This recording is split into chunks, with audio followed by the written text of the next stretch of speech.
सुद्धा जेव्हा महात्मा गांधी आमर उपोषणाला बसले होते 1942-43 साली चलेजावच्या चळवळीच्या नंतर, तर तेव्हा त्यांचा जीवाला धोका निर्माण झालेला होता, कारण त्यांची प्रकृती खूप खालावलेली होती आणि असं की त्यांचं कधीही काही म्हणजे वाईट न्यूज शक्यता अशा लोकांना भीती होती. तर तेव्हा सावरकरांनी पत्र पाठवलं महात्मा गांधींना आणि त्यांच्या सहकाऱ्यांना की गांधीजींना सांगा तुम्ही तुमचं उपोषण सोडा, कारण तुमचा जीव हा राष्ट्रीय जीव आहे, तुमच्या जीवाची आता भारताला अत्यंत आवश्यकता आहे, तुमचा जीव तुम्ही देणं हे करणं चुकीचं आहे. सावरकर आणि गांधी यांची मतं कधी एकमेकांशी जुळली नाहीत की हे वास्तव आहे. त्यात काय उगीच मी त्याला काही गुडी वातावरण तयार करून काही खोटं सांगणार नाही, ही फॅक्ट आहे.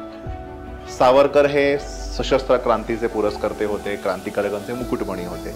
महात्मा गांधी हे अहिंसा तत्वज्ञानाचे पुरस्कर्ते होते आणि त्यांना अख्खं जग त्यामुळे ओळखतं. पण सावरकर आणि गांधी यांच्यामध्ये मतभेद जरी असले, त्यात मनभेद कधी नव्हते.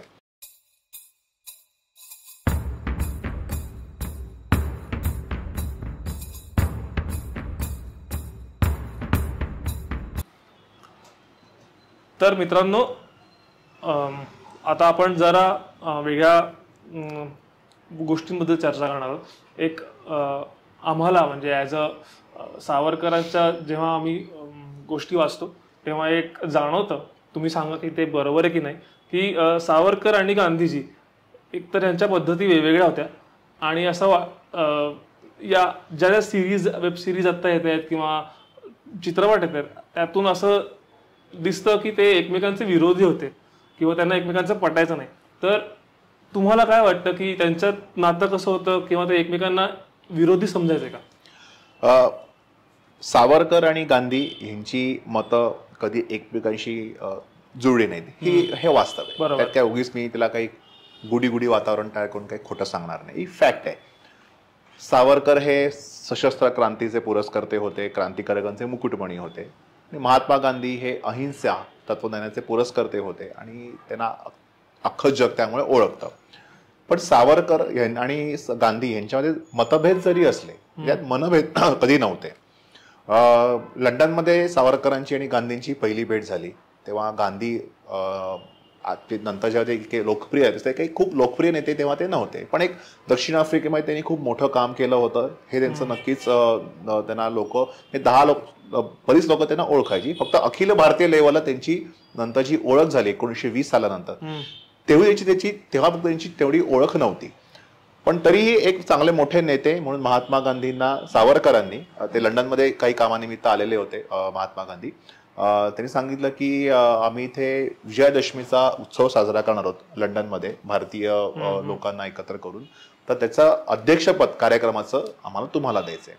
सावरकरांनी त्यांना आमंत्रित केलं गांधीजींना, स्वतः गांधीजींनी ते स्वीकारलं आणि गांधीजींच्या अध्यक्षतेखाली सावरकरांनी भाषणही केलेलं होतं. त्यात त्यांनी सावरकरांनी स्वतःची जी सशस्त्र क्रांती वगैरे सगळी मतं मांडलेली होती आणि गांधीजींना ऑफकोर्स ती मतं पटली नाहीत. गांधीजी म्हणाले की सावरकरांच्या सशस्त्र क्रांतीच्या मतांशी मी सहमत नाही, पण सावरकरांची वक्तृत्व शैली अतिशय उत्कृष्ट आहे, त्यांच्या वक्तृत्वाने मी पूर्णपणे भारावलेलो आहे.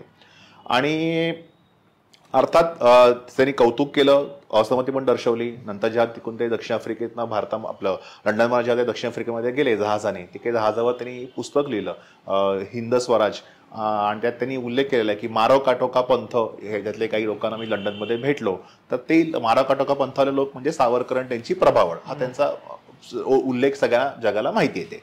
पण थोडक्यात त्यांना सावरकरांची त्यांची जी काही वैशिष्ट्य होते, त्यांची जी प्रतिभा होती, ते प्रभावित झाले होते. पण सावरकरांच्या तत्वज्ञानाशी ते नक्कीच त्यांची असहमती होती.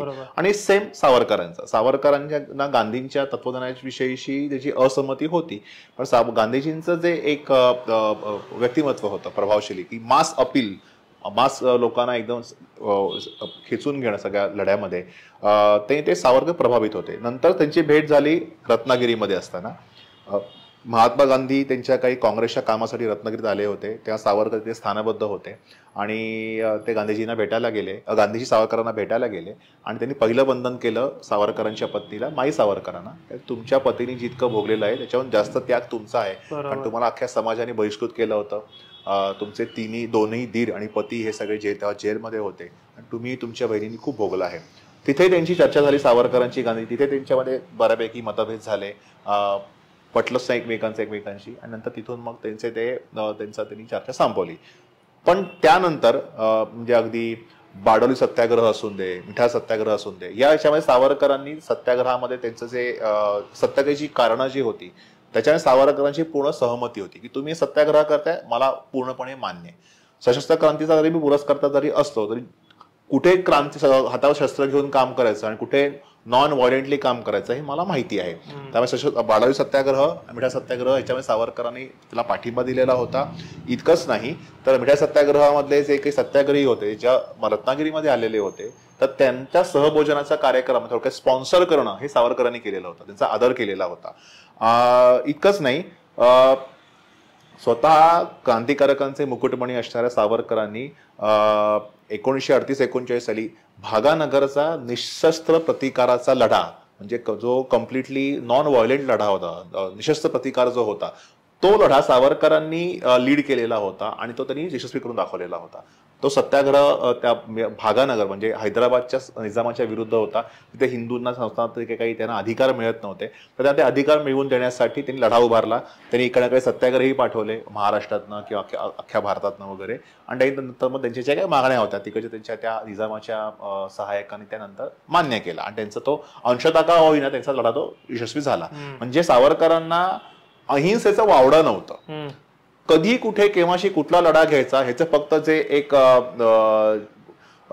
तारतम्य जे असतं ते तारतम्य सावरकरांकडे फक्त होतं. अतिरेकी अहिंसा सावरकरांना फक्त मान्य नव्हती.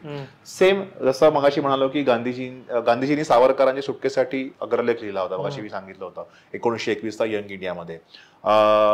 त्यानंतर स्वतः सावरकरांनी सुद्धा जेव्हा महात्मा गांधी आमर उपोषणाला बसले होते 1942-43 साली चले जावच्या चळवळीच्या नंतर, तर तेव्हा त्यांचा जीवाला धोका निर्माण झालेला होता, कारण त्यांची प्रकृती खूप खालावलेली होती आणि असं वाटलं की गांधींचं कधीही काही म्हणजे वाईट न्यूज शक्यता अशा लोकांना भीती होती. तर तेव्हा सावरकरांनी पत्र पाठवलं महात्मा गांधींना आणि त्यांच्या सहकार्यांना की गांधीजींना सांगा तुम्ही तुमचं उपोषण सोडा, कारण तुमचा जीव हा राष्ट्रीय जीव आहे, तुमच्या जीवाची आता भारताला अत्यंत आवश्यकता आहे, तुमचा जीव तुम्ही देणं हे करणं चुकीचं आहे. हे त्यांनी गांधीजींचं लिहून पाठवलेलं होतं आणि सहकार्याने सांगितलं तुम्ही गांधीजींचं मतपरिवर्तन करा आणि त्यांना उपोषण सोडायला लावा. सुदैवाई नंतर त्यांनी उपोषण सावरकर सांगण्यावरनं सोडलं असं माझं म्हणणं नाहीये, पण दुसरं काय कारणास्तव का असे ना त्यांनी उपोषण सोडलं, नंतर मग त्यांनी अन्न ग्रहण केलं, त्यांचा जीव वाचला. तर त्यामुळे दोघांना एकमेकांच्या जीवाबद्दल काळजी होती. त्यांच्या पत्नी निधनानंतर कस्तुरबाजींच्या निधनानंतर सावरकरांनी त्यांना सांत्वना पत्र पण लिहिलेलं होतं आणि शक्य तेव्हा जी काही शक्य आहे त्यांच्या सत्याग्रहाला त्यांनी पाठिंबा दर्शवलेला होता. असं मग असे म्हणलं की बारडोली सत्याग्रह, गांधीजींनी मात्र कधी सावरकरांच्या सशस्त्र क्रांती पुरस्काराच्या कुठल्याही याला पाठिंबा दिला नाही, कारण त्यांचं म्हणणं की माझा कम्प्लीट नॉन व्हायलन्स हे माझं तत्वज्ञान आहे. पण त्यांना त्यांच्या देशभक्तीबद्दल आदर होता, महात्मा गांधींनी सावरकर देश, आणि म्हणून त्यांना आदर होता, म्हणूनच सावरकरांना निमंत्रण त्यांनी स्वीकारून त्यांनी अध्यक्षपद स्वीकारलेलं होतं आणि म्हणूनच त्यांनी सावरकरांना रत्नागिरीला स्वतःहून गांधी त्यांना भेटायला गेलेले होते, कारण इतक्या त्या हाल सहन केलेल्या व्यक्तीला आणि त्यांच्या पत्नीला मला भेटायचं आहे, त्यांना मला वंदन करायचंय म्हणून स्पेशली त्यांना ते भेटायला रत्नागिरीच्या घरी गेलेले होते. त्यामुळे हा पण गांधीजींचा मोठेपणा आहे, सेम सावरकरांचा पण मोठेपणा आहे. सावरकर कधीही खासगीमध्ये बोलताना गांधीजींचा एकेरी उल्लेख करायचे नाही, तर त्यांचा कायम उल्लेख महात्मा असाच करायचे, नेहरूंचा उल्लेख कायम पंडितजी असाच करायचे. सावरकरचे चरित्रकार आहेत धनंजय कीर म्हणून, ज्यांनी अनेक महापुरुषांमध्ये चरित्र लिहिलेली आहेत. ते सावरकरांना भेटलेले होते, सावरकर चर्चा करून त्यांनी त्यांची बायोग्राफी लिहिलेली होती. ते धनंजय कीरांचं म्हणणं आहे की कधीही सावरकरांशी बोलताना या विषयावर बोलताना कधी त्यांनी गांधीजींचा एकेरी उल्लेख केलेला नाही. डॉक्टर अरविंद गोडबोले सावरकरांचे पर्सनल डॉक्टर होते, तेही त्यांच्या आठवणीत लिहिलेलं आहे की त्यांनी त्यांचा काय उल्लेख महात्मा केलेला आहे.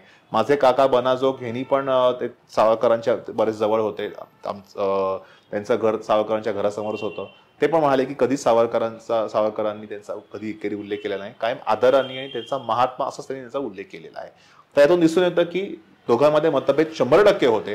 राजकीय त्यांच्यामध्ये ते एकमेकांचे राजकीय अपोनंट्स होते, असं मी म्हणेन, विरोधक होते राजकीय, पण त्याच्यात मनभेद मात्र नक्की नव्हते. आणि समाजकार्य या विषयावरती एकमेकांच्या कार्यात एकमेकांना आदर होता.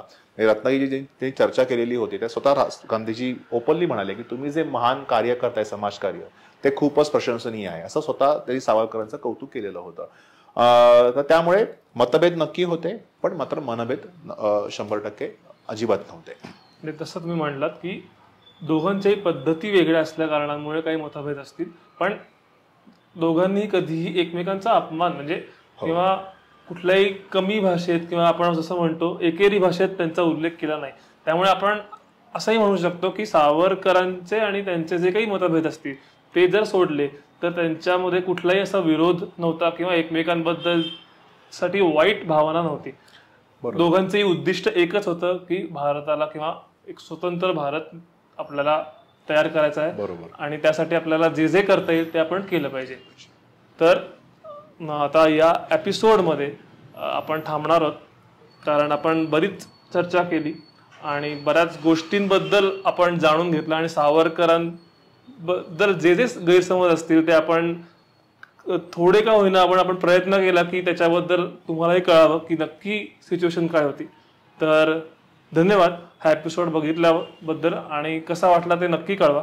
आपण पुढच्या एपिसोडमध्ये सावरकर आणि त्यांचे हिंदुत्वाचे विचार हे जाणून घेणार आहोत, आणि मग आम्हाला तुम्ही सांगा की ही अख्खी सिरीज तुम्हाला कशी वाटली. थँक्यू.